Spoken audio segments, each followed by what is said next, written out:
இந்த பூமியில் மனிதன் சந்திக்கக்கூடிய ஒரு மிகப்பெரிய சவால்களை குறித்து இன்றைக்கு பேச இருக்கிறேன். தேக்க நிலைகளும் கால தாமதங்களும், ஸ்டாக்னேஷன்ஸ் அண்ட் டிலேஸ். தேக்க நிலைகளும் கால தாமதங்களும், இவ்விரண்டையும் ஜெயிப்பதற்கு கர்த்தர் இந்த காலை வேளையிலே உதவி செய்வார் என்று நான் ஆழமாய் நம்புகிறேன். மனிதன் இந்த பூமியில் காலங்களுக்கு உட்பட்டவனாய் இருக்கிறான். Our existence on earth is marked by time. நாம் இந்த பூமியிலே காலங்களுக்கு உட்பட்டு வாழ்கிறோம். எதை செய்தாலும் அது காலங்களுக்கு உட்பட்டே அவைகள் நடந்து கொண்டிருக்கிறது. நாம் சாப்பிடுவதற்கு ஒரு நேரம் வகுக்கப்படுகிறது, உறங்குவதற்கு ஒரு நேரம் வகுக்கப்படுகிறது, அதுக்கப்புறம் வேலை செய்வதற்கு ஒரு நேரம் வகுக்கப்படுகிறது. இப்படி மனிதனுடைய வாழ்க்கையே காலங்களையும் நேரங்களையும் சீர்படுத்தினவைகளாகவே நடந்து கொண்டிருக்கிறது. எல்லா காரியமுமே இந்த பூமியில் நடக்கும் பொழுது அவைகள் காலங்களுக்கு உட்பட்டவைகளாகவே இருக்கிறது. Time is everything on earth. இந்த பூமியில் நாம் அளவுகோல்களாய் கொள்ளக்கூடிய எல்லாவற்றையுமே காலங்களையும் நேரங்களையும் வைத்து தான் நாம் அளவு கொள்கிறவர்களாக இருக்கிறோம். அதே போல் இந்த காலங்கள் நமக்கு சில வாழ்க்கை நிலைகளையும் முன்வைக்கிறது. ஒன்று, நம்முடைய வாழ்க்கையின் முன்னேற்றத்தையும் அளவு செய்வது இந்த நேரங்களாகவே இருக்கிறது. Time is a yardstick which measures our progress. காலங்கள் நம்மளுடைய முன்னேற்றத்தின் அளவுகோல்களாகவும் அவைகள் மாற்றப்படுகிறது.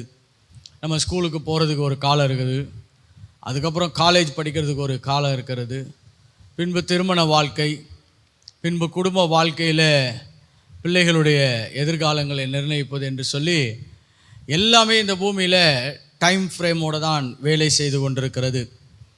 அதனால தான் ரட்சிக்கப்பட்ட பிறகு ஒரு மனிதனுடைய வாழ்க்கையிலே வரக்கூடிய சில முக்கியமான போராட்டங்களில் முதன்மையான போராட்டம் என்று கூட சொல்லலாம் இந்த கால தாமதங்களும் தேக்க நிலைகளும் என்று சொல்லலாம். தேவன் அநேக காரியங்களை நமக்காக திட்டமிட்டு, அநேக காரியங்களை நமக்காக அவர் வரையறுத்து வைத்திருந்தாலும் அவைகள் காலங்களுக்கு உட்பட்டு நிறைவேறும் பொழுதுதான் அவைகள் ரொம்ப அழகாக இருக்கிறது, மேன்மையாக இருக்கிறது, மகிமையாக இருக்கிறது, பூரணமாக இருக்கிறது, பிரம்மாண்டமாக இருக்கிறது. ஆனால் இந்த திட்டத்தை கெடுப்பதற்கு சத்ருவானவனும் எதிர் வல்லமைகளும் ஒரு பெரிய நோக்கங்களோடு வேலை செய்வதுண்டு. அதை தான் கால தாமதங்கள் என்று சொல்லுகிறோம், இல்லாவிட்டால் தேக்க நிலைகள். இன்றைக்கி அதை பற்றி தான் ஒரு சில காரியங்களை உங்களோடு கூட நான் தியானிக்க விரும்புகிறேன். ஏன்னா மனிதன் சந்திக்கக்கூடிய மிகப்பெரிய கேள்விகளில் ஒன்று கேள்வி, ஏன் இவைகள் எனக்கு சரியான நேரத்தில் நடக்க மாட்டுது, ஏன் இவைகள் சீக்கிரமாய் நிறைவேற மாட்டுது, ஏன் குறிப்பிட்ட காலங்களிலே நான் திட்டமிட்டபடி காரியங்கள் நிறைவேற்றப்படாமல் இருக்கிறது. நான் டார்கெட் ஒன்று வைக்கிறேன், இந்த நாட்களுக்குள்ளாக நான் படித்து முடிக்க வேண்டும், இந்த நாட்களுக்குள்ளாக நான் வேலையில் போய் செட்டில் ஆகணும், இந்த நாட்களுக்குள்ளாக நான் வேலையிலிருந்து ஒரு பூரணமான இடத்துக்கு நான் வர வேண்டும் என்று பல நோக்கங்களை வைத்திருந்தாலும் இந்த காலதாமதங்களும் தேக்கங்களும் நமக்கு அநேக சவால்களை பூமியில் உண்டு பண்ணுகிறவைகளாகவே காணப்படுகிறது. அதை குறித்து தான் இன்றைக்கு நான் பேச இருக்கிறேன். வேதத்திலிருந்து ஒரு சம்பவத்தை நான் வாசிக்க விரும்புகிறேன். என்னோடு கூட உபாகமும் 2ஆம் அதிகாரம், டியூட்ரானமி சாப்டர் 2. ஓகே, உபாகமும் 2ஆம் அதிகாரம் 3ஆம் வசனத்தை நாம் வாசிக்கலாம். உபாகமும், நீங்கள் இந்த மலை நாட்டை சுற்றி திரிந்தது போதும், நீங்கள் இந்த மலை நாட்டை சுற்றி திரிந்தது போதும் வடக்கே திரும்புங்கள், வடக்கே திரும்புங்கள். இன்னொரு வசனத்தையும் வாசிக்கலாம். உபாகமும் 1ஆம் அதிகாரம் 6ஆம் வசனத்திலிருந்து வாசிக்கலாம். Deuteronomy chapter 1 and verse 6. ஓரேபிலே நம்முடைய தேவனாகிய கர்த்தர் நம்மோடே சொன்னது என்னவென்றால், ஓரேபிலே நம்முடைய தேவனாகிய கர்த்தர் நம்மோடு சொன்னது என்னவென்றால், நீங்கள் இந்த மலை அருகே தங்கி இருந்தது போதும், நீங்கள் இந்த மலை அருகே தங்கி இருந்தது போதும், நீங்கள் திரும்பி பிரயாணப்பட்டு எமோரியரின் மலை நாட்டிற்கும் அதற்கு அடுத்த எல்லா சமமான வெளிகளிலும் குன்றுகளிலும் பள்ளத்தாக்குகளிலும் தென் திசையிலும் கடலோரத்திலும் இருக்கிற கானானியரின் தேசத்துக்கும் லீபனோனுக்கும் ஐபிராத்து நதி என்னும் பெரிய நதி வரைக்கும் போங்கள். இதோ இதோ இந்த தேசத்தை உங்களுக்கு முன்பாக வைத்தேன். இந்த தேசத்தை உங்களுக்கு முன்பாக வைத்தேன். நீங்கள் போய் கர்த்தர் உங்கள் பிதாக்களாகிய ஆபிரகாமுக்கும் ஈசாக்குக்கும் யாக்கோபுக்கும் அவர்களுக்கு பின்வரும் அவர்கள் சந்ததிக்கும் ஆணையிட்டு கொடுத்த அந்த தேசத்தை சுதந்தரித்துக் கொள்ளுங்கள். கர்த்தர் இங்க ஒரு முக்கியமான செய்தியோடு கூட இந்த உபாகமம் புஸ்தகத்தை கர்த்தர் ஆரம்பிக்கிறார். இது மோசே அவர் மரிப்பதற்கு முன்பாக பண்ண முக்கியமான பிரசங்கம் என்று கூட சொல்லலாம். நீங்கள் தங்கி இருந்தது போதும். கர்த்தர் சொல்றாரு, இங்கிருந்து நீங்க என்ன பண்ணணும், புறப்பட்டு கர்த்தர் உங்களுக்கு தருவேன் என்ற சொன்ன அந்த இடத்திற்கு நீங்கள் என்ன பண்ண வேண்டும், புறப்பட்டு போக வேண்டும். இதற்கு முன்னாடி இருக்கிற சம்பவம் நமக்கு ஒரு பெரிய எச்சரிப்பாகவும் நம்முடைய வாழ்க்கையிலே நாம் உற்று பார்க்கும்படியாகவும் நமக்கு கொடுக்கப்பட்டிருக்க ஒரு சம்பவம். இவர்கள் கோஷேனிலிருந்து புறப்பட்டு அவர்கள் பின்பு வனாந்தரத்தின் வழியாக சீனாய் மலையிடத்திற்கு வந்த பிறகு அங்கே இருந்து அவர்கள் புறப்பட்டு போய் கானான் தேசத்துக்கு போவதற்கு ரொம்ப பெரிய தாமதங்களை கடந்து செல்லுகிறார்கள். இங்கே கிட்டத்தட்ட 40 ஆண்டுகள் அவங்களுடைய லைஃப்பை அங்கு வேஸ்ட் பண்ணிட்டாங்க என்று சொல்லி வரலாறுகள் நமக்கு தெளிவாய் சொல்லுகிறது. ரொம்ப நாள் அங்கேயே தங்கி இருந்துட்டாங்க. ஏனென்று சொன்னால் காலங்களை அவர்கள் பிரயோஜனப்படுத்தாமல் ஒரு தாமதமான நிலைகளுக்குள்ளாய் கடந்து சென்றிருக்கிறார்கள். அதற்கு பின்பாக தான் தேவன் சொல்லுகிறார், நீங்கள் இங்கே தங்கி இருந்தது போதும், நீங்கள் என்ன பண்ணுங்க, புறப்பட்டு போங்கள். மலை அருகே சுற்றி இருந்தது போதும், இங்கேருந்து நீங்கள் என்ன பண்ணுங்க, புறப்படுங்கள் என்று சொல்லி தேவன் கட்டளையிடுகிறார். அப்படி என்றால் மனிதனுடைய வாழ்க்கையிலே இந்த தாமதங்களும் தேக்க நிலைகளும் வந்து அடையக்கூடியவைகளாகவே இருக்கிறது. ஏன்னா பைபிளில் இவர்கள் மீட்கப்பட்டவர்கள், இவர்கள் அநேக அற்புதங்களை பார்த்தவர்கள், செங்கடலை பிளந்து அதன் ஊடாய் நடந்து சென்றவர்கள். வேதாகமத்தில் இந்த செங்கடல் ஊடாய் போகக்கூடிய சம்பவத்தை ஞானஸ்தானத்துக்கு ஒப்பனையாக பேசுகிறது. ரட்சிக்கப்பட்டார்கள், ஞானஸ்தானம் பெற்றார்கள், அற்புத அடையாளங்களை பெற்றார்கள், கர்த்தருடைய வழிநடத்துதலை பெற்றார்கள். ஆனால் இவர்கள் போய் சேர வேண்டிய இலக்குகளையும் தேவன் நிர்ணயித்த திட்டங்களிலும் சேர முடியாதபடி மிகப்பெரிய கால தாமதங்களுக்குள்ளாக கடந்து சென்றிருக்கிறார்கள். ஸோ வேதாகமத்தில் நமக்கு நல்ல ஒரு வரைபடம் இருக்கிறது. தேவன் வைத்த அற்புதமான திட்டங்களை கூட மனிதர்கள் மிக மிக கடினமான பாதைகள் ஊடாக, அப்படி என்றால் தேக்க நிலைகளின் மத்தியிலே அவைகளை சந்திக்கிறவர்களாக இருக்கிறார்கள். அதனால் தான் இன்றைக்கு இந்த தேக்க நிலைகளும் காலதாமதங்களும் என்ற தலைப்பிலே உங்களோடு கூட பேச இருக்கிறேன். முதலாவது ஸ்டாக்னேஷன், தேக்க நிலைகள் இல்லாவிட்டால் தாமதங்களை நான் எப்படி விவரிக்க விரும்புகிறேன் அப்படி என்றால், சகலமும் மெதுவாக நகருகிறது. It means everything goes very slowly. இதெல்லாம் இந்த காலகட்டத்திலே நிறைவேற்றப்பட வேண்டும். பாருங்க, இந்த பிள்ளைகள் 10வது படிப்பதற்கு குறிக்கப்பட்ட கால அளவு ஒரு 15 வயசு இல்லை 14 வயசுக்குள்ளே அவர்கள் படித்து முடிக்க வேண்டும். ஆனால் இப்போ 25 வயசில் ஒருத்தர் 10வது படிக்கிறாருன்னு வச்சுக்கோங்களேன், ரொம்ப மெதுவாக நகர்ந்திருக்கிறது என்பதை அவைகள் காண்பிக்கிறது. அப்படி தான் லைஃப்பை கூட சில பேருடைய லைஃப்பில், நான் படிப்பை மட்டும் ஒத்து சொல்லுகிறேன், சிலருடைய வாழ்க்கையில் அவங்க முன்னேறுவதற்கான வேலை வாய்ப்புகள் தாமதப்படுத்தப்படலாம். சில வேளை திருமணங்கள் மிகவும் மெதுவாக நகர்ந்து கொண்டிருக்கலாம். ஒன்றன் பின் ஒன்றாக குடும்பத்திலே நடக்க வேண்டிய அற்புதமான சம்பவங்கள், ஒரு வீடை வாங்க வேண்டும், ஒரு நிலத்தை வாங்க வேண்டும், ஒரு வாகனத்தை வாங்க வேண்டும், இவைகள்லாம் கூட ரொம்ப மெதுவாக நகர்வதற்கு பேர் தான் நாம் தேக்க நிலைகள் என்று சொல்லுகிறோம். அப்படி என்று சொன்னால் அவருடைய வாழ்க்கையிலே இன்னொரு வார்த்தையின் மூலமாய் அதை விளக்கலாம். எ லேக் ஆஃப் ஃப்ளோ, ஒரு பெரிய வழி நடத்துதலை, அப்படி என்றால் அவர்கள் பாய்ந்து போகக்கூடிய சூழ்நிலைகள் இல்லாதது. லேக் ஆஃப் ஃப்ளோ அப்படி என்றால் ஒரு காரியங்கள் இப்படி தான் நடந்து சீராக நிறைவேற வேண்டும் என்பது அங்கே எங்கே முடக்கப்படுகிறதோ அதை நாம் தேக்க நிலைகள் என்று சொல்லலாம். இல்லாவிட்டால் மூன்றாவதாக எப்படி சொல்லலாம், when there is no activity, a lack of activities, எந்த காரியங்களுமே நிறைவேற்றப்படாமல் இருப்பது.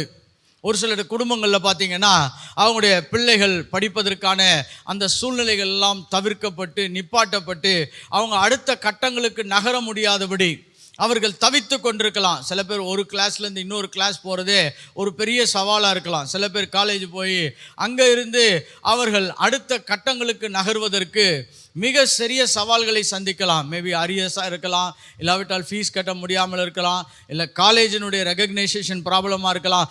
Something that means there is no activity. ஒரு பெரிய செய்கைகளும் இல்லாத ஒரு நிலையை நாம் தேக்க நிலைகள் என்று சொல்லலாம். அதற்கு அப்புறம் சொல்ல வேண்டிய ஒரு நல்ல விஷயம் என்னவென்று சொன்னால் வளர்ச்சியின்மை. when there is no growth, வளர வேண்டியவைகள் வளராமல் இருக்கும் பொழுது அவைகளையும் நாம் என்ன சொல்லுகிறோம் என்று சொன்னால் இதெல்லாம் இப்பொழுது நிறைவேறி இருக்க வேண்டும், ஆனால் அவைகள் இந்த காலகட்டங்களில் அது என்ன பண்ண மாட்டேது, நிறைவேறாமல் இருக்கிறது. one of the frustrations of human life, மனித வாழ்க்கையில் அநேக இடங்களிலே மனிதன் சோர்வடையக்கூடிய சந்தர்ப்பம் எங்கே இருக்கிறது என்றால் அவனுக்கு காலதாமதங்களும் தேக்க நிலைகளும் அதை ஏற்படுத்தக்கூடியவைகளாக இருக்கிறது. எதெல்லாம் சரியாக நடக்க வேண்டுமோ அதெல்லாம் சரியான நேரத்துக்கு உட்பட்டு நடக்காத பொழுது அவைகள் மிகப்பெரிய சலிப்புகளை வாழ்க்கையில் ஏற்படுத்துகிறது. எ ஃப்ரஸ்ட்ரேஷன். அவங்கக்கிட்ட போய் நீங்கள் பேசுனீங்கன்னா அவங்க எப்பயுமே முற்போக்காகவே பேச மாட்டாங்க, பயங்கர பிற்போக்கான வார்த்தைகளை அடுக்குவார்கள். அவங்களுடைய தாட் லைஃப், அவங்களுடைய எண்ணங்களே என்னவாக இருக்குன்னா ஒரு பெரிய சோர்வை உண்டு பண்ணக்கூடியதாகவே இருக்கும். இதுக்கப்புறம் இப்படி சொல்லலாம் பாருங்க, எந்த விதமான வளர்ச்சியை காணாதவர்கள் என்று கொள்ளலாம். there is no development. பல ஆண்டுகளாக மக்கள் ஒரே நிலையில் இருப்பதும் தேவன் விருப்பப்படாத ஒன்றை வேதாகம் காண்பிக்கிறது. நீங்கள் இங்கே தங்கி இருந்தது போதும் அப்படின்னா you have stayed long enough without any development.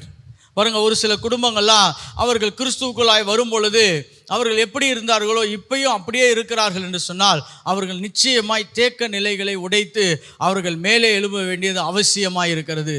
You have to over come and you have to develop your self. அதனால தான் நாம் வேதத்திலே இதை குறித்து வேதாகமும் நமக்கு அறிவுறுத்துகிறதை நாம் ஆழமாய் பார்க்க அழைக்கப்படுகிறோம்.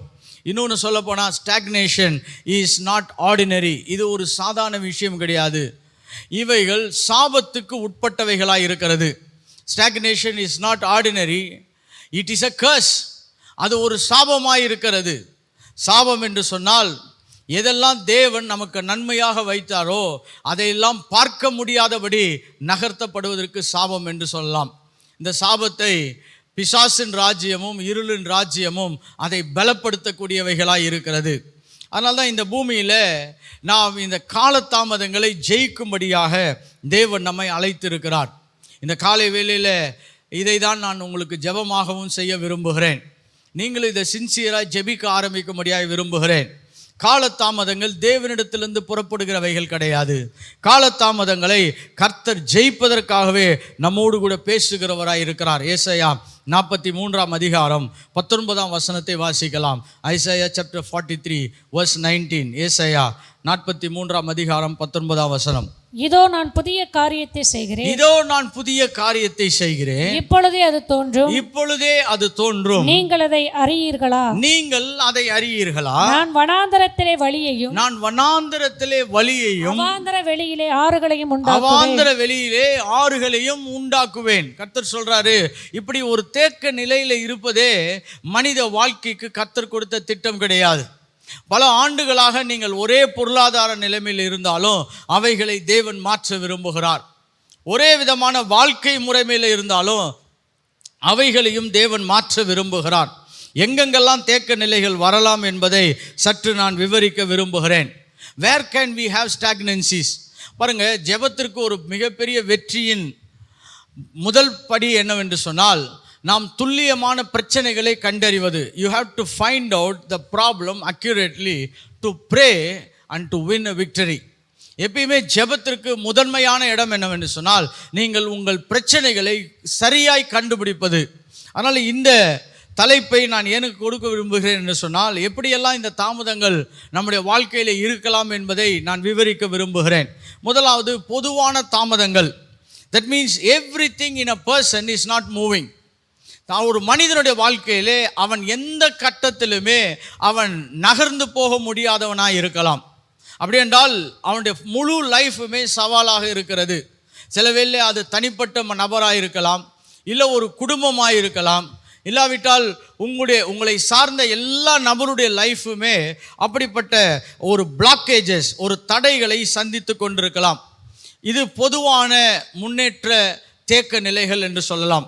இரண்டாவது, there is a specific stagnancies. ஒரு சிலருடைய வாழ்க்கையிலே ஒரு சில பகுதிகள் மட்டுமே தேக்க நிலைகளாக இருக்கலாம். ஒரு சிலர் நல்லா படித்து முன்னேறி இருக்கலாம், ஆனால் அவர்கள் வாழ்க்கையிலே ஆவிக்குரிய வாழ்க்கையிலே எங்கேயுமே முன்னேறாமல் இருக்கலாம். there is a spiritual specific stagnancies. அவர்கள் ஆவிக்குரிய வாழ்க்கையிலே எங்கேயோ ஒரு பகுதியிலே அவர்கள் தேக்க நிலைகளை சந்தித்திருக்கலாம். ஒரு சிலர் நல்ல ஸ்பிரிச்சுவலாக வளருவாங்க, ஆனால் சரியான வேலைகளிலே போய் அவர்கள் தங்காமல் இருந்து விடுவார்கள். they don't get properly aligned in career. அவர்கள் வாழ்க்கையில் சரியான இடத்துல போய் ஒரு வேலைகளிலே உட்காராமல் போய் விடுவார்கள். இப்போ இதை சொல்லலாம், இப்போ நல்ல ஜெபம் பண்ணார், நல்லா படித்தார், ஆனால் இதை தான் நாம் சொல்கிறோம் பார்ஷியல் ஸ்டாக்னன்சிஸ். அவர்கள் வேறு ஏதோ ஒரு பகுதியிலே ஒரு முன்னேற்றத்தை காணாமல் போயிருக்கலாம். ஒரு சிலர் சுபாவத்தில் தங்களை ரொம்ப சீர்படுத்தி இருப்பார்கள். கேரக்டரில் பார்த்தீங்கன்னா நல்ல பில்ட் பண்ணியிருப்பாங்க, நல்ல அளவுக்கு அதிகமான ஒரு சுபாவ தன்மைகளை உடையவர்களாய் மாறியிருப்பார்கள். ஆனால் பொருளாதாரத்தில் மிகப்பெரிய வீழ்ச்சியை கண்டிருப்பாங்க. அப்படி என்று சொன்னால் அப்போ ஒரு சைடு அவங்க நல்லா முன்னேறாங்க, ஆனால் இன்னொரு பகுதிகளிலே அவர்கள் சவால்களை என்ன பண்ணுறாங்க, சந்தித்து கொண்டிருக்கிறார்கள். அப்போ பூமியில் நம்ம நிச்சயமாக என்ன பண்ணலான்னா, இப்படிப்பட்ட இந்த செலக்டிவ் ஸ்டாக்னன்சிஸ் என்று சொல்லுகிறோம். ஒரு சில இடங்களிலே மட்டும் மக்கள் மிகப்பெரிய தொய்வுகளை சந்திக்கலாம். சிலர் பாருங்கள், நல்லா படிச்சிருப்பாங்க, நல்லா சம்பாதிச்சிருப்பாங்க, ஆனால் திருமண வாழ்க்கை என்று வரும்பொழுது சவால்களை சந்தித்திருக்கலாம். ஒரு சிலர் அவங்களுக்கு வாழ்க்கையில் நிறைய நிலைகளிலே ஒரு சமாதானத்தை பார்த்திருப்பார்கள், ஆனால் சரீர சுகம் என்று வரும்பொழுது பெரிய பெரிய சவால்களை சந்திப்பது உண்டு. they have health stagnancies. அதனால தான் இன்றைக்கு வேதத்தில் நாம் ஒரு பகுதியில் ஜெயித்தால் மட்டும் போதாது, எல்லா பகுதியிலும் ஜெயிக்கும்படியாய் ஆவியானவர் உதவி செய்ய விரும்புகிறவராய் இருக்கிறார். நம்ம சரீரத்திலையும் ஆரோக்கியமாக இருக்க வேண்டியது இருக்கிறது, பொருளாதாரத்திலும் ரொம்ப முக்கியமாய் அவர்கள் ஜெயிக்க வேண்டியவர்களாய் இருக்கிறார்கள். அடுத்த ஒரு மிகப்பெரிய ஒரு ஸ்டாக்னன்சி எங்கே வருகிறது, எங்கே தேக்க நிலைகள் வருகிறதுனா the financial stagnancies. பாருங்கள், இது பிசாசு பூமியில் வைத்த ஒரு மிகப்பெரிய கண்ணி என்று கூட நம்ம சொல்லலாம். ஏனென்றால் ஒரு மனிதன் என்றைக்கு பொருளாதாரத்திலே அவன் தேக்க நிலை அடைகிறானோ அவனால் அடுத்த பரிமாணங்களுக்கு நகர முடியாது. அவனால் ஒரு புதிய திட்டத்தை தொடங்க முடியாது, ஒரு புதிய தீர்மானங்களை ஆரம்பிக்க முடியாது, ஒரு புதிய பிஸ்னஸ்லாம் அவனால் என்ன பண்ண முடியாது, செய்வது ரொம்ப சவாலாக மாறிவிடும். ஸோ ஃபைனான்ஷியல் ஸ்டாக்னன்சி, சில பேர் பாருங்கள், அவங்க பல ஆண்டுகளாக ஒரே பொருளாதார நிலையில் இருக்கக்கூடிய வாய்ப்புகளையும் பிசாசு உண்டு பண்ணி விடுகிறான். ஏன்னா அவங்களை இதுக்கு மேலே அவங்க எழும்பி போகாதபடி பார்த்து கொள்ளுகிறான். ஒரு சிலருக்கு என்னென்னா இந்த என்லார்ஜ்மெண்ட் ஸ்டாக்னன்சி என்று சொல்லுகிறோம். அவர்கள் விரிவடைய முடியாதபடி, அவர்கள் விருத்தி அடைய முடியாதபடி, அவங்க எப்படி ஆரம்பித்தாங்களோ வாழ்க்கையை அதே இடத்துல இருப்பாங்க, கீழேயும் போயிருக்க மாட்டாங்க, மேலேயும் போயிருக்க மாட்டாங்க. ஆனால் வேதாகமம் இவர்களுக்கு புதிய காரியங்களை செய்வதாகவும் புதிய திட்டங்களை தேவன் தொடங்குவதற்காகவும் வைத்திருந்தாலும் they don't find the enlargement. அவங்களுடைய வாழ்க்கையிலே ஒரு விரிவாக்கத்தை பார்த்திருக்க முடியாது. பல நிலைகளிலே சிறிய வீடுகளிலே தங்கி இருப்பது உண்டு. அது ஆரம்பத்துக்கு ஓகே, ஆனால் போக போக குடும்பம் விருத்தி அடையும் பொழுது நம்முடைய எல்லைகளையும் கர்த்தர் விரிவடைய வைக்கிறார். ஹல்லேலூயா. ஆனால் பிசாசு இவைகளெல்லாம் தடை செய்வதற்கு பெரிய திட்டங்களை வகுக்கிறான். சில வேளை மனிதனும் அந்த திட்டத்தோடு, பிசாசின் திட்டத்தோடு இணைந்து கொள்கிறான். இது போதும், இதுக்கப்புறம் யோசிக்காதீங்க, இதுக்கப்புறம் பிரயாசப்படாதீங்கள் என்ற அந்த உணர்வையும் கொடுத்து விடுகிறான். அதுக்கப்புறம் பார்த்தீங்கன்னா நம்முடைய இலக்குகளை நோக்கி போகாதபடி நாம் இருக்கிற நிலைகளிலேயே தேக்கங்களை சந்திக்க முடியும். இட்ஸ் கால்ட் டெஸ்டினி ஸ்டாக்னன்சிஸ் என்று சொல்லுகிறோம். நமக்கு ஒரு இலக்குகளை தேவன் வைத்திருக்கிறார். இங்கே இஸ்ரவேலர்களை பார்க்கும் பொழுது இவர்கள் வனாந்தரத்திலே பார்த்தீங்கன்னா கிட்டத்தட்ட ஒரு கம்ஃபர்டபுள் லைஃப்க்கு வந்துட்டாங்க. ஏன்னா வேலைக்கு போக வேண்டியதில்லை, மன்னா வருகிறது, காடை வருகிறது, தண்ணீர் கிடைக்கிறது, அவருடைய பாதரட்சைகள் கிழிந்து போகவில்லை, அவருடைய உடைகளும் எந்த விதத்திலும் பிரச்சனையாகிறது இல்லை, வியாதிகளிலிருந்தும் கர்த்தர் இவர் விடுதலை ஆக்குகிறார். இவங்க ஆல்மோஸ்ட் ஒரு கம்ஃபர்ட் ஜோனுக்கு வந்துட்டாங்க.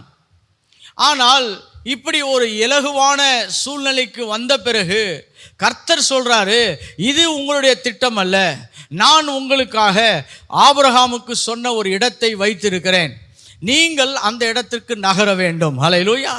சில வேளை நம்ம சௌகரியமான ஒரு சுகபோகமான இடத்துக்கு வந்துட்டோம்னா நம்ம நினைக்கலாம், இதுதான் நம்முடைய எல்லை, இதுதான் நம்முடைய முடிவு, இதுக்கு தான் கர்த்தர் நம்மளை கொண்டு வந்தார் நினைச்சிங்கன்னா நீங்கள் தேவனை இன்னும் புரியாமல் இருக்கிறீர்கள். தேவன் நமக்கு இலக்குகளை வைத்திருக்கிறார். ஹல்லேலூயா. நம்மளை கொண்டு போய் சேர்க்கக்கூடிய பல திட்டங்களை வைத்திருக்கிறார். இந்த காலை வேளையிலே தேவன் ஒரு சிலரோடு பேசி கொண்டிருக்கிறார். நீங்கள் இருக்கிறது போதும்னு இருந்தீங்கன்னா தேவன் சொல்லுகிறார், நீங்களும் ஒரு தேக்க நிலையிலே இருக்கிறீர்கள். தேவன் உங்களை கொண்டு போக வேண்டிய அந்த திசை, அந்த எல்லைகளுக்குள்ளாய் நீங்கள் கடந்து செல்லும்படியாய் தேவன் விரும்பி கொண்டிருக்கிறார். ஒரு சிலருக்கு உறவுகளிலே தேக்க நிலைகள் பாருங்க, அவங்களுக்கு கொஞ்சம் பேர் தான் தெரியும், சில பேரோடு தான் பழக முடியும், ஒரு சிலரோடு தான் அவங்க நல்லா அன்பாக இருக்க முடியும். ஆனால் நமக்கு தேவன் நம்முடைய உறவுகளிலும் ஒரு பெரிய விசாலத்தை தேவன் வைக்க விரும்புகிறார். பல பேரோடு கூட நமக்கு நல்ல உறவுகளை கர்த்தர் கொடுக்க விரும்புகிறார். நல்ல குடும்பங்களோடு நம்மளை இணைக்க விரும்புகிறார். நல்ல மக்களோடு கூட நம்முடைய வாழ்க்கையை பகிர்ந்து கொள்ள தேவன் விரும்புகிறார். எத்தனை பேர் விசுவாசிக்கிறீங்க? பாருங்க, இது ஒரு கர்த்தர் மனிதனுக்கு கொடுத்த ஒரு பெரிய ஆசீர்வாதம். ஒரு புதிய நபரை சந்தித்து ஒரு புதிய மக்களோடு பழகும் பொழுது ஒரு புதிய பரிணாமங்களுக்குள்ளாய் நாம் எட்டி பார்க்கிறவர்களாய் மாறிவிடுகிறோம். ஒரு சிலர்லாம் வாழ்க்கையில் யாரை சந்திச்சாங்களோ அவங்களே கடைசி வரைக்கும் அவங்க கூட வாழ்ந்து முடிந்ததெல்லாம் உண்டு. நண்பர்களை குறித்து நான் பேசி கொண்டிருக்கிறேன், உறவுகளை குறித்து பேசி கொண்டிருக்கிறேன். கர்த்தர் நம்மளுக்கு அந்த இடத்துல கூட நல்ல ஆரோக்கியமான நல்ல மனநிலையுள்ள மக்களோடு கூட கர்த்தர் நம்மளை இணைக்க விரும்புகிறார். அதனால் இப்படிப்பட்ட பல தேக்க நிலைகளை ஜெயிப்பதற்கு கர்த்தர் நம்மளுக்கு உதவி செய்ய விரும்புகிறவராய் இருக்கிறார். இப்பொழுது இந்த தேக்க நிலைகளை ஜெயிப்பதற்கான சில வழிமுறைகளை வேதாகமும் நமக்கு வைத்திருக்கிறது. God has given certain keys that we can apply to change our stagnations. இந்த தேக்க நிலைகளை ஜெயிப்பதற்கு சில வழிமுறைகளை வேதாகமும் நமக்கு நன்மையாய் காண்பிக்கிறது உண்டு. முதலாவது, நீங்கள் புதிய எதிர்பார்ப்பு உடையவர்களாய் மாற விரும்புகிறார். Embrace the new beginnings. புதிய எதிர்பார்ப்புகளை நீங்கள் அனுபவிக்கக்கூடிய மனநிலை உள்ளவர்களாய் மாற விரும்புகிறார். நம்ம பல காயங்கள், பல வேதனைகள், பல விதமான இந்த பிற்போக்கான நிலைகளை சந்தித்த பிறகு நமக்கு ஏற்படக்கூடிய முதல் மாற்றம் என்னவென்று சொன்னால், இனிமேல் எதுவும் புதுசாக நடக்காட்டி கூட பரவாயில்ல, பிரச்சனை இல்லாமல் வாழ்ந்தால் போதும் என்ற ஒரு மனநிலைக்கு நாம் தள்ளப்படுகிறோம். இது எல்லா மனித இயல்பும். பாருங்க, சில வேளை ஒரு உதாரணத்தை சொல்லுவார்கள், சூடு கண்ட பூனை என்று சொல்லுவார்கள். கரெக்டாக அந்த பூனை ஒரு வாட்டி நல்ல சூடாக ஏதாவது பாலைகளை குடிச்சிருச்சுன்னா அதுக்கப்புறம் என்ன பண்ணாதான் கொஞ்சம் நாளைக்கு அது பக்கத்தில் போகிறதில்ல. அந்த மாதிரி தான் மனித இயல்பும் கூட பார்த்திங்கன்னா, சில காயங்கள், சில வேதனைகள், சில உபத்திரவமான சூழ்நிலைகளில் போகும்பொழுது நம்முடைய மனது இறுக்கப்படுகிறது. நாம் புதிய நிலைகளை நாம் எதிர்பார்க்காதவர்களாய் மாறிவிடுகிறோம். அதுதான் முதல் சாவி என்னவென்று சொன்னால், புதிய காரியங்களை எதிர்பார்க்கிறவர்களாய் மாறுங்கள். பக்கத்தில் பாட்டு சொல்லுங்க, புதிய காரியங்களை எதிர்பார்க்கிறவர்களாய் மாறுங்கள். Hallelujah. Expect something new. Hallelujah. நமக்கு வேதாகமும் அதை மறுபடியும் ஞாபகப்படுத்துகிறது. ஏன்னா இந்த ஏசாயா 43ஆம் அதிகாரம் 19ஆம் வசனத்தை வாசிக்கும் பொழுது, I will do a new thing, நான் புதிய காரியங்களை செய்கிறேன். ஒவ்வொரு நாளும் நீங்களும் நானும் ஜெபிக்கக்கூடிய ஒரு அற்புதமான ஜெபம் என்னன்னா, கர்த்தாவே புதிய காரியங்களை எனக்கு செய்யுங்க. Hallelujah. Start embracing new things. உங்களுடைய ஜெபங்களிலே இதை ஒரு முக்கியமான ஜெபமாய் மாற்றிக்கொள்ளுங்கள். கர்த்தாவே எனக்கு புதிய காரியங்களை செய்யுங்க, அதை நான் ஏற்றுக்கொள்ளக்கூடிய ஒரு மனநிலை உள்ளவனாய் நான் இருக்கிறேன். I am ready for a new beginning. நான் புதிய ஆரம்பங்களுக்கு தழுவிக்கொள்ள நான் மனதை உடையவனாய் மாறிவிடுகிறேன். இதுதான் பெரிய சவாலான சூழ்நிலையாக இருக்கிறது. அநேக வேளைகளில் நம்ம புதிய இலக்குகளை பெரிதாய் பார்க்காமல் போய்விடுகிறோம். இரண்டாவது, பழைய நிலைகளை நாம் கட்டவிழ்க்கிறவர்களாய் அழைக்கப்படுகிறோம். ரிலீசிங் அவர் ஓல்டு பாஸ்ட். நம்முடைய பழைய நிலைகளை நாம் கட்டவிழ்க்க அழைக்கப்படுகிறோம். வாசிக்கலாம், ஏசாயா 43ஆம் அதிகாரம் 19ஆம் வசனத்தை வாசிங்க பாருங்க. ஏசாயா 43:18 வசனம். முந்தினவைகளை நினைக்க வேண்டாம், முந்தினவைகளை நினைக்க வேண்டாம், பூர்வமானவைகளை சிந்திக்க வேண்டாம். பூர்வமானவைகளை என்ன பண்ண வேண்டாம்? சிந்திக்க வேண்டாம். You embrace the new thing and also release the past. நீங்கள் பழையவைகளை நீங்கள் உதறுகிறவளாய் மாற அழைக்கப்படுகிறீர்கள். கர்த்தாவே இதெல்லாம் நடந்துருச்சு, இதெல்லாம் நிறைவேறி விட்டது. I have a heart time. பாருங்கள், ஒரு சில வேளைகளில் நாம் யார் மூலமாவது ஏமாற்றப்படும் பொழுது அதுக்கப்புறம் நம்ம இன்னொருத்தரை நம்புறது ரொம்ப கஷ்டமாயிடும் தெரியுமா? யாராவது நம்மளை ரொம்ப நம்பி ஏமாற்றிட்டாங்கன்னா, அதுவும் விசேஷமாக நண்பர்கள், நம்ம வேலை செய்கிற இடத்துல யாராவது ஒருத்தர் நம்மளை துரோகம் பண்ணிட்டாங்க அப்படின்னா நாம் இன்னொருவரை நம்புவது ரொம்ப கடினமாக விடும். அதனால தான் வேதாகம் தெளிவாய் சொல்லுகிறது, முந்தினவைகளை நீங்கள் என்ன பண்ண வேணாம், நினைக்க வேண்டாம். forget the past, former things. முந்தினவைகளை நினைக்க வேண்டாம், பூரணமானவைகளை சிந்திக்க வேண்டாம். அப்படின்னா நீங்கள் எப்போ பழச நீங்கள் கைவிடுவதற்கு ஆயத்தமாக இருக்கிறீர்களோ அப்பொழுது தேவன் புதிய திட்டங்களை தொடங்குகிறவராக இருக்கிறார். பரவாயில்ல, இது நடந்துருச்சு, ஆனால் இதுக்கப்புறம் தேவன் எனக்கு புதிய காரியங்களை என்ன பண்ண முடியும், செய்ய முடியும். இவங்களை நம்பினேன், இவங்களை நம்பி நான் காசு கொடுத்தேன், இவங்களை நம்பி நான் சில வேலைகளே இயங்கினேன். ஊழியத்தில் பல நிலைகளிலே இவைகளை நாங்கள் சந்திப்பதுண்டு, பல தேக்க நிலைகளை சந்திப்பதுண்டு. அப்போ எல்லாம் மனசுக்கு வர்றது என்னென்னா, இப்படி பண்ணிட்டாங்களே அப்படி பண்ணிட்டாங்க இல்லை, எல்லாருக்கும் வேதாகமும் ஒரே அளவை தான் கொண்டு பண்ணுகிறது. You have to forget the past. அவர்கள் அப்படி செய்திருக்கலாம், இல்லாவிட்டால் ஒரு கம்பெனி உங்களுக்கு எதிராக வேலை செய்திருக்கலாம், ஈவன் அரசாங்கம் கூட உங்களுக்கு காலதாமதங்களை உண்டு பண்ணியிருக்கலாம். ஆனால் அவைகளையே நாம் நினைத்து கொண்டிருப்போம் என்று சொன்னால் புதிய அத்தியாயங்களுக்குள்ளாய் நகர்வது நமக்கு ஒரு பெரிய சவாலாக என்ன பண்ணிடும், மாறிவிடும். ஸோ ரீப்ரோக்ராமிங் யுவர் லைஃப், இதுக்கு பேர் தான் மறுபடியும் உங்கள் வாழ்க்கையை நீங்கள் சீர்படுத்தி கொள்வது. எப்படி சீர்படுத்துறது? பழையவைகளை நினையாமல் புதியவைகளை வரவேற்கிறவர்களாய் மாறுங்கள். ஹல்லேலூயா. ஒரு நாள் சொல்லணும், கர்த்தாவே நீர் புதிய காரியங்களை தொடங்குகிறீர். எத்தனை பேர் விசுவாசிக்கிறீங்க? சொல்லமா வாய்களை திறந்து, கர்த்தாவே நீர் புதிய காரியங்களை தொடங்குகிறீர், புதிய திட்டங்களை தொடங்குகிறீர். வனாந்தரத்திலே ஆறுகளை உண்டு பண்ணுகிற தேவன் கர்த்தாவே, அவாந்தர வெளிகளிலே எங்களுக்கென்று நீரோடைகளை ஏற்படுத்துகிற தேவன். பாருங்க, when you start embracing new things, the stagnations breaks in a mind. இது மனதிலே உள்ள தேக்க நிலைகளை உடைக்கக்கூடியவைகளாய் இருக்கிறது. The first blockages is in the mind. மனதில் தான் பிசாசு ஒரு பெரிய நிகழ்வுகளை ஏற்படுத்துகிறவனாய் இருக்கிறான். The greatest thing is the influence of the mind என்று சொல்லுகிறோம். பிசாசு எங்கே நமக்கு ஒரு பெரிய சவாலை கொண்டு வரானா, நம்முடைய சிந்தனை மண்டலங்களிலே கொண்டு வருகிறான். என்ன கொண்டு வருகிறான்? இதுக்கப்புறம்லாம் ஒரு பெரிய மாற்றம் என்ன பண்ணாது, வராது. இதுக்கப்புறம்லாம் ஒரு பெரிய மறுரூபங்கள் என்ன பண்ணாது, வராது. Satanic greatest thing is to have a delayed concept in our mind. நம்ம மைண்டில் ஒரு பெரிய அழுத்தத்தையும் ஒரு பெரிய தேக்க நிலைகளையும் கொண்டு வர விரும்புகிறான். பாருங்க, சில வேளையில் நமக்கு சாதகமான சூழ்நிலைகள் கூட இருந்தாலும் மைண்ட் ரினியூ ஆகலைன்னா நம்மளால் பெரிய முன்னேற்றங்களை சந்திக்க முடியாது. It's call the demonic influence. மனுஷனை பிசாசானவன் எண்ணங்களிலே அவனை தாக்க ஆரம்பிக்கிறான். அதுக்கு தான் வேத வசனங்களின் ஊடாக நம்முடைய விசுவாசத்தை பலப்படுத்தி கொள்ளுகிறோம். கர்த்தாவே, நாம் பழையவைகளை சிந்திப்பது கிடையாது, புதிய எல்லைகளுக்குள்ளாக புதிய தீர்மானங்களுக்குள்ளாக எங்களை கொண்டு செல்வதில் நீர் தயாராக இருக்கிறீர். Hallelujah. This is call the reprogramming our life. நம்ம லைஃப்பை நம்ம ரீப்ரோக்ராம் பண்ண கற்றுக்க வேண்டியிருக்குது. அப்பப்போ நம்ம எப்படி காரியங்களை மாற்றி அமைக்கிறோமோ அது மாதிரி நம்முடைய மனதினுடைய அமைப்புகளையும் மாற்றி அமைக்க தேவன் நம்மளை வழி நடத்துகிறவராய் இருக்கிறார். இரண்டாவது காரியங்கள், ஓகே, முதலாவது பழையவைகளை விட்டு விட்டு புதியவைகளை விரும்புகிறவர்களாய் மாறுங்கள். இரண்டாவது, pray for a momentum breakthroughs. நீங்கள் ஒரு பெரிய வெற்றிக்காக, ஒரு பெரிய ஜெயத்துக்காக ஜெபிக்கிறவர்களாய் மாற வேண்டும். You have to start praying for a momentum breakthroughs. ஏன்னா பாருங்க, மனிதன் எப்பெல்லாம் சோர்ந்து போகிறானோ அப்பொழுதெல்லாம் அவனுடைய விசுவாசமோ பலவீனமான இடத்துக்கு மாற்றப்படுகிறது. ஆனால் நாம் இருக்கிற விசுவாசத்தோடு கூட நாம் ஜெபம் பண்ணி அடுத்த நிலைகளுக்கு போக அழைக்கப்பட்டிருக்கிறோம். என்னோடு கூட சங்கீதம் 32 அதிகாரம் 8 வசனத்தை வாசிக்கலாம் பாருங்க. Psalms 32 and verse 8. நான் உனக்கு போதித்து நீ நடக்க வேண்டிய வழியை உனக்கு காட்டுவேன். உன்மேல் என் கண்ணை வைத்து உனக்கு ஆலோசனை சொல்லுவேன். ஹல்லேலூயா.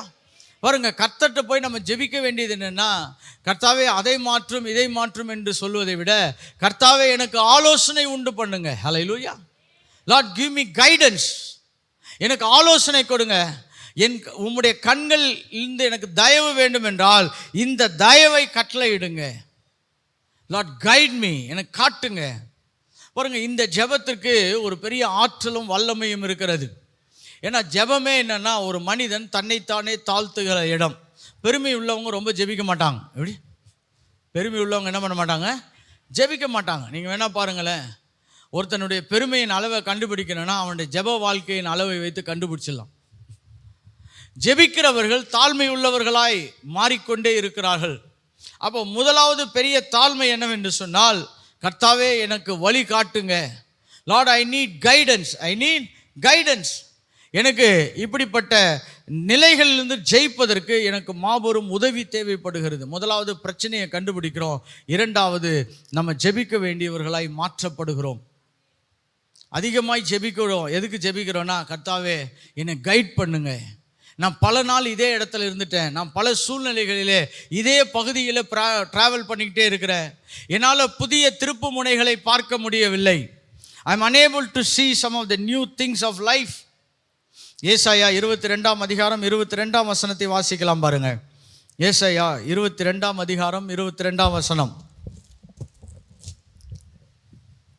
தாவீதுடைய வீட்டின் திறவுகோலை அவன் தோளின் மேல் வைப்பேன். தாவீதின் வீட்டின் திறவுகோலை தோளின் மீது வைப்பேன். ஒருவரும் பூட்டக்கூடாதபடிக்கு அவன் திறப்பான். ஒருவரும் பூட்டக்கூடாதபடிக்கு அவர் திறப்பார். ஒருவரும் திறக்கக்கூடாதபடிக்கு அவன் பூட்டுவான். ஒருவரும் திறக்கக்கூடாதபடிக்கு அவர் பூட்டுவார். இந்த ஜெபத்தினுடைய பெரிய வேலை என்னன்னா, நமக்கு தேவனுடைய தயவுகள் கட்டவிழ்க்கப்படுகிறது.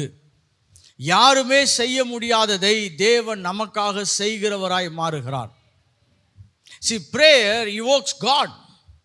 ஜெபம் தேவனை நம் பக்கமாக வேலை செய்ய வைக்கக்கூடியதாக இருக்கிறது. பாருங்க, ஒரு சில காரியங்களுக்கு நாம் விசுவாசிக்கும் பொழுது அவைகள் நிறைவேற்றப்படுகிறது. ஒரு சில காரியங்களுக்கு விசுவாசத்தோடு ஜெபத்தையும் செய்ய வேண்டியது அவசியமாக இருக்கிறது.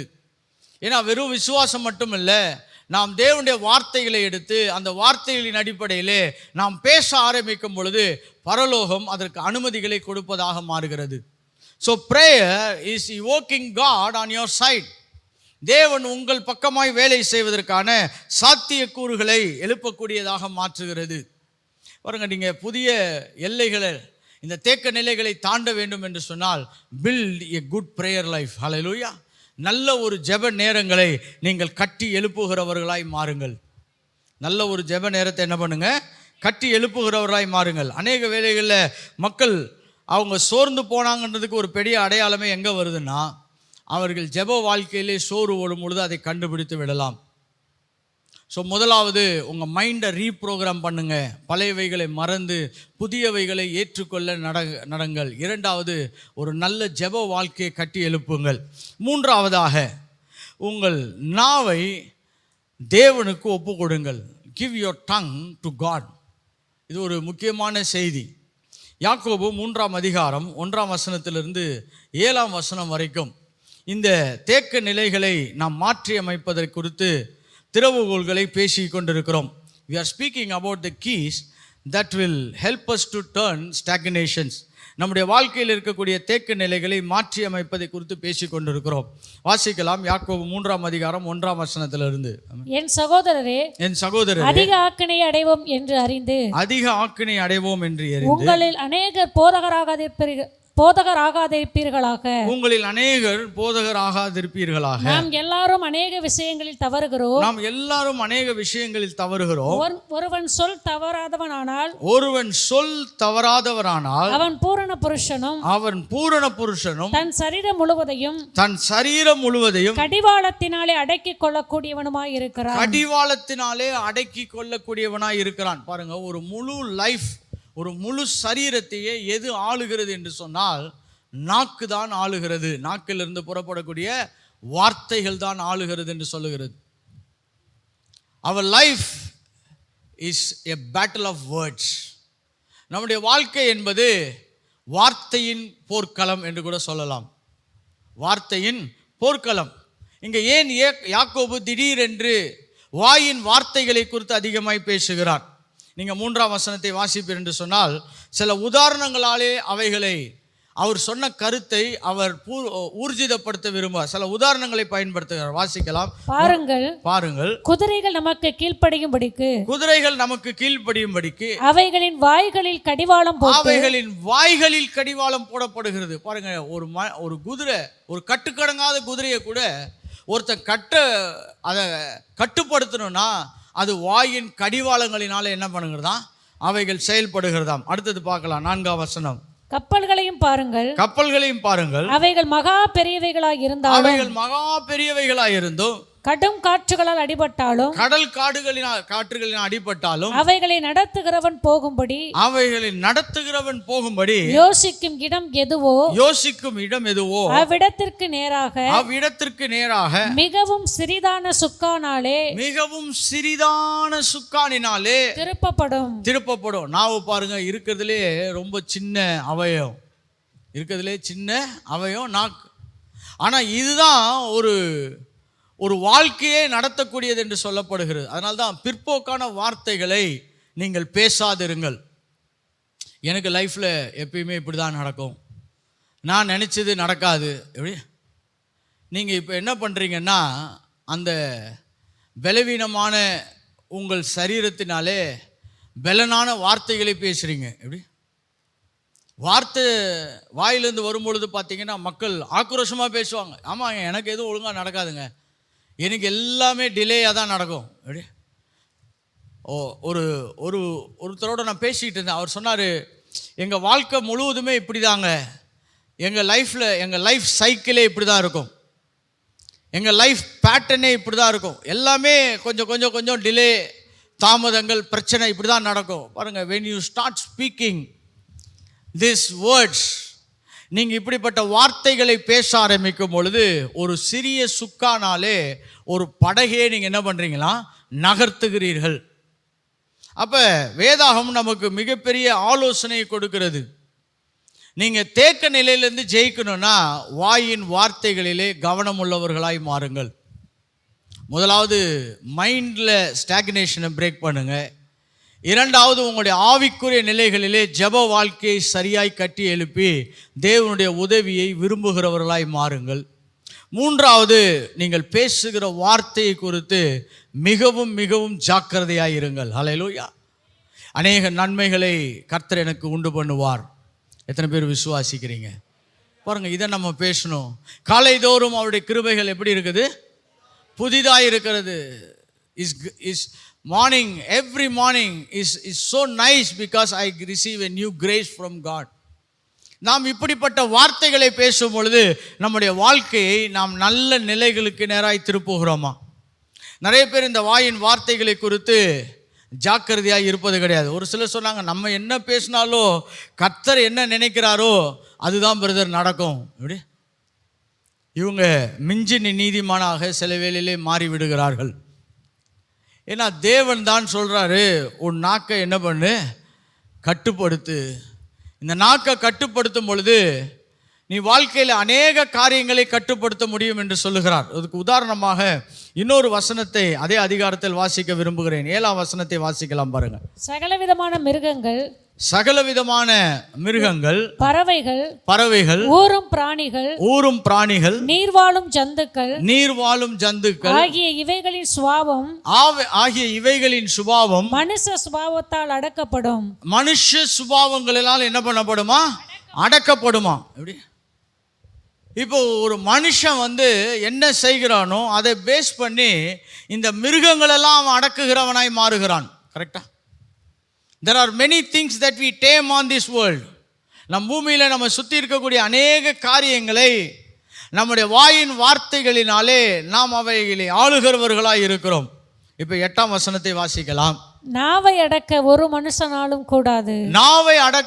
மனுஷனாலும் கூடாது. அது அடங்காத பொல்லாங்குள்ளதும் சாவுக்கேதுவான விஷம் நிறைந்ததுமாய் இருக்கிறது. அப்படின்னா பாருங்க, லைஃப்ல அநேக தீமைகளை பிறப்பிக்கக்கூடிய இடமாகவும் மாறிவிடுகிறதாம். அதை ஒருவனும் அடக்க முடியாது. அப்படின்னா அது அவ்வளோ முக்கியமான இடம். அதை மனிதர்கள் சரியாக செயல்படுத்தாவிட்டால் அவர்கள் பிற்போக்கான விளைவுகளை ஏற்படுத்துகிறார்கள். To come out of stagnation don't speak evil things. நாம் பிற்போக்கானவைகளை பேசாதிருங்கள். ஹல்லேலூயா. இது முடியாது, இது நடக்காது, இது நிறைவேறாது, இது பிரச்சனையானது. எப்படி இதெல்லாம் நமக்கு சில வேளையிலே இயல்பாக வரும். எப்படி வரும்? இயல்பாக வரும். ஒரு சிலர்கிட்ட நீங்கள் பேசுனீங்கன்னா இனிமேல்லாம் சேர்ந்து வாழ முடியாதுங்க அப்படின்வாங்க. எப்படி இனிமேல் அந்த ஆள் மூஞ்செல்லாம் முழிக்க மாட்டாங்க. சரி, நம்ம எப்பயுமே பிற்போக்கானதை பேசி மிகவும் பழக்கப்படுத்தப்பட்டிருக்கிறோம். we have been highly trained on speaking negative things. இன்னொன்று, அதை தப்புன்னு சொல்கிறது கூட நிறைய பேர் ஆயத்தமாக இல்லை. ஆனால் வேதாகமும் நமக்கு மிக மிக முக்கியமான எச்சரிப்பை சொல்லுகிறது. do not speak negative things. நாம் நன்மையான வார்த்தைகளை சரியாய் பேசும்படியாக தேவன் நம்மை அழைத்திருக்கிறார். ஹல்லேலூயா. Speak negative things means you are creating a negative consequence. நீங்கள் எப்பெல்லாம் பிற்போக்கான வார்த்தைகளை பயன்படுத்துகிறீர்களோ அப்பொழுதெல்லாம் நீங்கள் தீமையானவைகளை உங்களுக்கென்று பிறப்பிக்கிறவர்களாய் மாறிவிடுகிறீர்கள். அதனால தான் நன்மையான வார்த்தைகளை பேசுவது மிக மிக அவசியமாக இருக்கிறது. do not speak evil things, speak godly things. ஹல்லேலூயா. நல்ல வார்த்தைகளை பேசுகிறவர்களாய் மாறுங்கள். நான்காவதாக தேக்க நிலைகளை நாம் மேற்கொள்வதற்காக சகரியா 4ஆம் அதிகாரம் 10ஆம் வசனத்தை வாசிக்க போகிறோம். சகரியா 4ஆம் அதிகாரம் 10வது வசனம். ஓகே. Celebrating small victories. சிறிய வெற்றிகளை கூட கொண்டாட ஆரம்பியுங்கள். வாசிக்கலாம். அற்பமான ஆரம்பத்தின் நாளை யார் அசட்டை பண்ணலாம்? அற்பமான ஆரம்பத்தின் நாளை யார் அசட்டை பண்ணுவான்? பூமி எங்கும் சுற்றி பார்க்கிறவைகளாகிய கர்த்தருடைய 7 கண்களும் செருபாபேலின் கையில் இருக்கிற தூக்கு நூலை சந்தோஷமாய் பார்க்கிறது என்றார். தூக்கு நூலை சந்தோஷமாய் பார்க்கிறது என்றார். அப்படின்னா பாருங்க, சின்ன விஷயத்தை நீங்க ஆரம்பிக்கிறீங்க, ஆனா அதை தேவன் சந்தோஷமாய் பார்க்கிறாராம். இப்பயும் தேவனாகிய கர்த்தர் சொல்றாரு பாருங்க, நீங்க தேக்க நிலைகளை ஜெயிக்கணும்னா உங்க வாழ்க்கையில நடக்கிற சின்ன சின்ன வெற்றிகளை நீங்கள் கொண்டாடுகிறவர்களாய் மாறுங்கள். Hallelujah. You build a grateful heart. நீங்கள் சொல்லலாம், கர்த்தாவே இன்றைக்கு இதை செய்தீரே அதற்காய் ஸ்தோத்திரம், இந்த சின்ன வாய்ப்புகளை எனக்கு ஏற்படுத்தினீரே அதற்காய் ஸ்தோத்திரம், நான் 1 மணி நேரம் நல்லா ஜெபிக்கிறதுக்கு எனக்கு கிருபை கொடுத்தீரே அதற்காய் ஸ்தோத்திரம், உம்மை ஆராதிக்க எனக்கு உதவி செய்தீரே ஸ்தோத்திரம். when you start celebrating small victories, you are breaking the stagnations of your life. நீங்கள் வாழ்க்கையின் தேக்க நிலைகளை எப்படி உடைக்கிறீங்கன்னா, சிறிய சிறிய காரியங்களிலே தேவனுக்கு மகிமை செலுத்துங்கள், கொண்டாடுங்கள். ஹல்லேலூயா. பாருங்க, நம்ம எப்பயுமே பெருசு நடந்தாதான் ரொம்ப சந்தோஷமாக இருப்போம். ஆனால் வேதாகம் நமக்கு சொல்லுகிறது, நீங்கள் சிறிய சிறிய வாய்ப்புகளிலே கூட கர்த்தருக்கு நன்றி செலுத்துகிறவர்களாய் மாறுங்கள். You celebrate small things. பாருங்க, ஆவிக்குரிய மனிதன் எங்கே தோல்வி அடைகிறான் அப்படின்னு பார்த்தீங்கன்னா, அவன் பெரிய மாற்றம் வந்த பிறகுதான் நான் மொத்தமாக கர்த்தருக்கு நன்றி செலுத்துகிறேன் என்று சொல்கிறான். இல்லை, நீங்கள் தேக்க நிலைகளை ஜெயிக்கணும்னா ஒரு சின்ன சின்ன அசைவுகளிலோ தேவனுக்கு நன்றி செலுத்துகிறவர்களாய் மாறுங்கள்.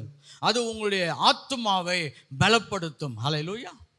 பக்கத்தில் பார்த்து சொல்லுங்க, சின்ன சின்ன வெற்றியையும் சந்தோஷமாக கொண்டாடுங்க. ஹல்லேலூயா. இது வந்து ஒரு ஆவிக்குரிய ரகசியம் மாதிரி. நீங்கள் சின்னதாக ஏதாவது யோசித்திருப்பீங்க, இது இது இது இந்த மாதிரி ஏதாவது ஒரு சின்ன விஷயம் எனக்கு கிடைச்சா நல்லதாக இருக்கணும். திடீர்னு ஒருத்தர் அதே வாங்கிட்டு வந்து கொடுத்துருப்பார். நீங்கள் சொல்லணும், கர்த்தாவே என்னுடைய வாழ்க்கையில் பெரிய வெற்றிகளுக்கு இது ஒரு சின்ன அடையாளமாக கொடுத்துருக்கிறீர், அதற்காக உமக்கு ஸ்தோத்திரம். எப்படி நம்ம எப்படின்னா, இன்னும் அது மாறலை இது மாறலை, ரொம்ப வருஷமாக இப்படியே இருக்குது. கர்த்தர் சொல்கிறாரு, சின்ன சின்ன வெற்றிகளிலே பெரிய சந்தோஷத்தை கொண்டாட ஆரம்பியுங்கள். கடைசியாக ஒன்றை சொல்ல விரும்புகிறேன். உங்களுக்கு ஒரு நல்ல ஆவிக்குரிய ஐக்கியத்தை ஏற்படுத்தி கொள்ளுங்கள். பில்ட் எ காட்லி நெட்வொர்க். நீங்கள் தேக்க நிலைகளை ஜெயிக்கணும்னா நீங்களாக தானாக முயற்சி செய்து ஜெயிப்பது ஒன்று, இன்னொன்று நல்ல ஆவிக்குரிய ஐக்கியங்களின் மூலமாய் ஜெயிப்பதுண்டு. Ecclesiastes chapter 4 verse 9. Okay, Ecclesiastes chapter 4 verse 9. பிரசங்கி 4ஆம் அதிகாரம் 9ஆம் வசனம். ஓகே, பிரசங்கி 4ஆம் அதிகாரம் 9ஆம் வசனத்தை வாசிக்கலாம். ஒண்டியாய் இருப்பதிலும் இருவர் கூடியிருப்பது நலம். ஒண்டியாய் இருப்பதிலும் இருவர் கூடியிருப்பது நலம். அவர்களுடைய பிரயாசத்தினால் அவர்களுக்கு பலன் உண்டாகும். நல்ல பலன் உண்டாகும். Praise God. பாருங்க, நீங்கள் ஒருத்தராக சேர்ந்து இருக்கிறத காட்டிலோ நீங்கள் உங்களுக்கு ஒரு நல்ல ஆவிக்குரிய அமைப்பை ஏற்படுத்தி நீங்கள் இணைந்திருக்கும் பொழுது, ஜெபிக்கும் பொழுது, உங்களை இலக்கை நோக்கி நீங்கள் நகரும் பொழுது நீங்கள் சீக்கிரமாக இந்த தேக்க நிலைகளை ஜெயிக்கிறவர்களாக இருப்பீர்கள். கர்த்தர் கூட பாருங்கள், ஊழியத்துக்கு அனுப்பும் பொழுது 2 பேர் அனுப்புனாரா? ஏன் தனியாக அனுப்ப முடியாதா? முடியும். ஆனால் அவர் சொல்கிறாரு, ஒருவன் இணைந்திருக்கும் பொழுது அவர்கள் சீக்கிரமாய் தடைகளை ஜெயிக்கிறவர்களாய் மாறுகிறார்கள். அதனால தான் வேதாகம் சொல்லுது, என் நாமத்தினாலே 2-3 பேர். எத்தனை பேர்? That means there is a godly networking which will help you to break your stagnation. நீங்கள் ஜெப பங்காளர்களை நீங்கள் கண்டுபிடியுங்கள். உங்கள் கூட நல்லா ஜெபிக்கிறதுக்கு சில நல்ல நபர்களை நீங்கள் கண்டுபிடித்து வைத்துக் கொள்ளுங்கள். சில வேளை அது உங்களுடைய மனைவியாக இருக்கலாம், உங்களுடைய கணவனாக இருக்கலாம், உங்கள் பிள்ளைகளாக இருக்கலாம், இல்லை சபையில் நல்ல ஜெபிக்கக்கூடிய நபர்களாக இருக்கலாம். நீங்கள் பெரிய மாற்றத்தை ஏற்படுத்த வேண்டும் என்றால் உங்கள் ஜெப பங்காளர்களோடு நீங்கள் இணைந்து ஜெபிக்கிறவர்களாய் மாறுங்கள். நான் சமீபத்தில் பெரிய பெரிய மாற்றங்களை உண்டு பண்ண ஊழியக்காரங்கள்லாம் குறித்து படிக்கிறேன் பாருங்க. எல்லாருமே ஒரு சின்ன அளவிலே அவர்களுக்கு ஜெப ஐக்கியத்தை ஏற்படுத்தி வைத்திருக்கிறார்கள். They had some small network of prayers. அவங்களுக்கு ஜெபிக்கிறதுக்கு ஒரு சிலரை அவர்கள் தெரிந்தெடுத்து அவங்க கூட வைத்திருக்கிறார்கள். அவைகள் என்ன பண்ணுகிறது என்று சொன்னால், நல்ல நிலைகளிலே நம்மளுக்கு வெற்றிகளை உண்டு பண்ணக்கூடியவைகளாய் மாறுகிறது. டு பிரேக் ஸ்டாக்னேஷன்ஸ் 5 காரியங்களை தேவன் நமக்கு ஞாபகப்படுத்தி இருக்கிறார். முதலாவது, உங்களுடைய மனதிலே புதிய காரியங்களை ஏற்றுக்கொள்ளுகிறவர்களாய், பழைய காரியங்களை உதறுகிறவர்களாய் மாறுங்கள். 2வது, நீங்கள் ஜெபத்திலே கர்த்தருடைய வழி நடத்துதலை கேட்டு தயவை பெறுகிறவர்களாய் என்ன பண்ணுங்க? மாறுங்கள். 3வது, நல்ல வார்த்தைகளை என்ன பண்ணுங்க? பேசுகிறவர்களாய் மாறுங்கள். தேக்க நிலை இருக்குது, பிரச்சனை இருக்குது, டிலே ஆகுது, ஓகே, இதெல்லாம் நம்ம கரெக்டு தான், ஃபேக்ட்ஸ். ஆனால் சத்தியத்தினாலே இவைகளை ஜெயிக்க அழைக்கப்பட்டிருக்கிறோம். கர்த்தாவே, நான் தீமையான வார்த்தைகள் என் வாயிலிருந்து புறப்படாமல் எனக்கு உதவி செய்யுங்க. தீமையான வார்த்தைகள் என் வாயிலிருந்து புறப்படாமல் இருக்க உதவி செய்யுங்க. இவைகளெல்லாம் மாறும், இவைகளெல்லாம் மாற்றத்தை சந்திக்கும், இவைகளெல்லாம் பெரிய மறுரூபங்களை உண்டு பண்ணும். யூத ரபாய்களினுடைய பெரிய நம்பிக்கைகளிலே ஒரு நம்பிக்கை கரெக்டான வார்த்தையை பேசணும். One of the greatest beliefs of Jewish rabbis is law of proper speech. சரியான வார்த்தைகளை பேச வேண்டும். ஏன்னா பிற்போக்கான வார்த்தைகள் பின்னடைவுகளை ஏற்படுத்துகிறது. 4வதாக, சிறிய வெற்றிகளை கூட என்ன பண்ணுங்க? கொண்டாட ஆரம்பிங்க. சின்ன சின்ன வெற்றிகள், சின்ன சின்ன சம்பவங்களை கூட நீங்கள் கர்த்தருக்கு நன்றி செலுத்துகிறவர்களாய் மாறுங்கள். ஜெயத்தை பிரகடனம் பண்ணுங்கள். இதெல்லாம் நடக்கிறதுனால கர்த்தர் அதையும் என்ன பண்ண போறாரு? எனக்கு செய்து முடிக்க போகிறான். 5வதாக, நல்ல ஐக்கியத்தோடு கூட ஜெப உணர்வை உண்டு பண்ணக்கூடிய நண்பர்களோடு கூட நீங்கள் இணைந்து ஜெபிக்கிறவர்களாய் மாறுங்கள். ரொம்ப முக்கியமானது.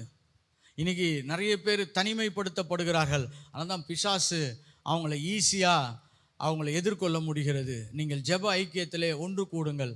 அதுக்கு தான் சர்ச்சில் ப்ரேயர் மீட்டிங்ஸ்லாம் வச்சுருக்காங்க பாருங்கள். நிறைய வேளைகளில் அந்த ப்ரேயர் மீட்டிங்கெல்லாம் மக்கள் பெருசாக மதிக்கிறது இல்லை. ஆனால் அவைகளெல்லாம் நமக்கு கர்த்தர் கொடுத்த மிகப்பெரிய பாதுகாப்பு. எத்தனை பேர் ஆமேன்னு சொல்கிறீங்க? சின்ன சின்ன ஜெபங்கள் தான் பெரிய அசைவுகளை ஏற்படுத்தி இருக்குது. பெரிய பெரிய ஜெபங்கள் இல்லை. 10,000 பேர் சேர்ந்து ஜெபிச்சாங்க, 1,00,000 பேர் சேர்ந்து ஜெபங்க, அதெல்லாம் நல்லது. ஆனால் அசைவுகள் எல்லாம் எங்கே வந்தது என்று சொன்னால், ஒரு சிறிய ஐக்கியத்திலிருந்து தான் பெரிய பெரிய அசைவுகள் ஆரம்பிக்கப்பட்டிருக்கிறது. ஹல்லேலூயா. அதனால் உங்களுடைய ஜெப ஐக்கியத்தை விட்டு விடாதிருங்கள். நம்ம அப்படியே எழும்பி நிற்போம். கர்த்தர் தாமே இந்த நாளிலே தேக்க நிலைகளையும் தாமதங்களையும் ஜெயிக்க கர்த்தர் உதவி செய்வாராக. ஒரு சில நிமிடங்கள் அப்படியே நம்ம ஆவியில் ஜெபிக்க போகிறோம்.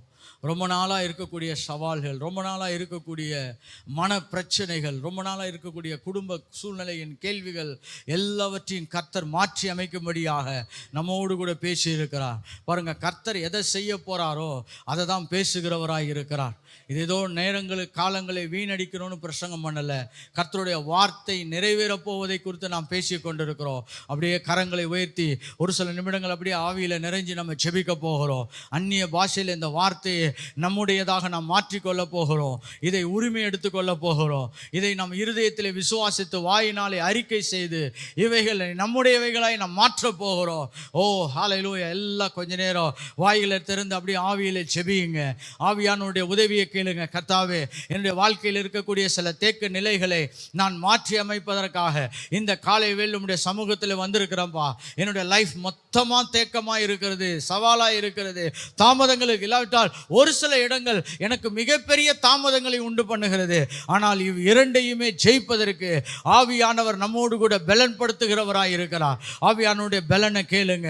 கர்த்தாவே, உம்முடைய வல்லமை, வார்த்தை மட்டுமல்ல, உம்முடைய வல்லமையினால இவைகளை கர்த்தர் நீர் மாற்றி அமைக்க வல்லமை உள்ளவராய் இருக்கிறேன். கொஞ்ச நேரம் வாய்களை திறந்து ஜெபம் பண்ணுவோம். ஓ ரபா கிலி போ ஷெதிரி, ஓ ஹல்லேலூயா, ஓ ரபா ஹபு லிபோ ஷதரா, ஓ ரெமா கபு லபு ஷபாதரபா.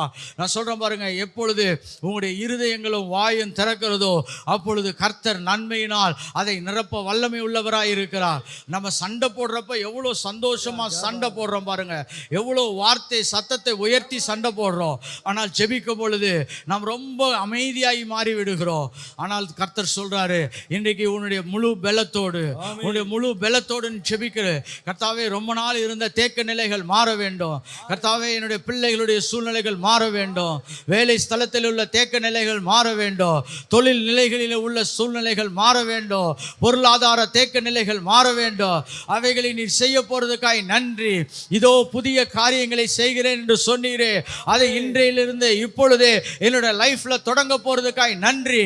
ஓ எம்ப்ரேஸ் நியூ திங், உன்னுடைய மனதிலே புதிய காரியங்களை நீ ஏற்றுக்கொள்ளுகிறவனாய் மாறு என்று தேவனாகிய கர்த்தர் சொல்லுகிறார். அநேக பேருக்கு மைண்டில் தான் பிளாக்கு. ஓ அது அப்படி, ஓ இது இப்படி, இனிமேல் இது இப்படி ஆகிடக்கூடாது, அது அப்படி ஆகிடக்கூடாது. Do not put blockages in your mind. முந்தினவைகளை நீ நினைக்க வேண்டாம், பூரணமானவைகளை சிந்திக்கவும் வேண்டாம். இதோ கர்த்தர் புதிய காரியங்களை செய்கிறார். Start believing something new. Hallelujah. புதிய உறவுகளை கொண்டு வர போகிறேன், புதிய அத்தியாயங்களை தொடங்க போகிறேன். கர்த்தாவே, புதிய புதிய வாசல்கள் திறக்கப்பட போகிறது. எங்கேயுமே திறக்காத சில வாசல்களை கர்த்தர் எங்களுக்காக திறக்கிறீரே. ஓ தேங்க்யூ ஹோலி ஸ்பிரிட், ஓ தேங்க்யூ ஹோலி ஸ்பிரிட். கர்த்தாவே, உம்முடைய உதவிக்காய் ஜெபிக்கிறோம். கர்த்தாவே, நாங்களே போய் எதையாவது செய்துட்டு பின்பு கர்த்தாவே இதையே நடந்துச்சுன்னு கேட்கல. கர்த்தாவே, உம்முடைய கண்ணை என் கண்கள் மீது வைத்து ஆலோசனை சொல்லுவீராக. உம்முடைய கண்களை என் கண்கள் மீது வைத்து ஆலோசனை சொல்லுவீராக. Ask God for guidance. Hallelujah. நான் சொல்றேன் பாருங்க, இந்த பூமியில நாம் கேட்கக்கூடிய மிக உரிமையான விஷயம் என்னவென்று சொன்னால், கர்த்தாவே என்னை வழி நடத்தும், கர்த்தாவே என்னை வழி நடத்தும். நான் இதே நிலையில் இருக்க விரும்பவில்லை, நான் மாற்று நிலைக்கு மாற விரும்புகிறேன். I don't want to waste my life and time on earth. என் நேரத்தையும் என் காலத்தையும் நான் வீணடிக்க விரும்பவில்லை.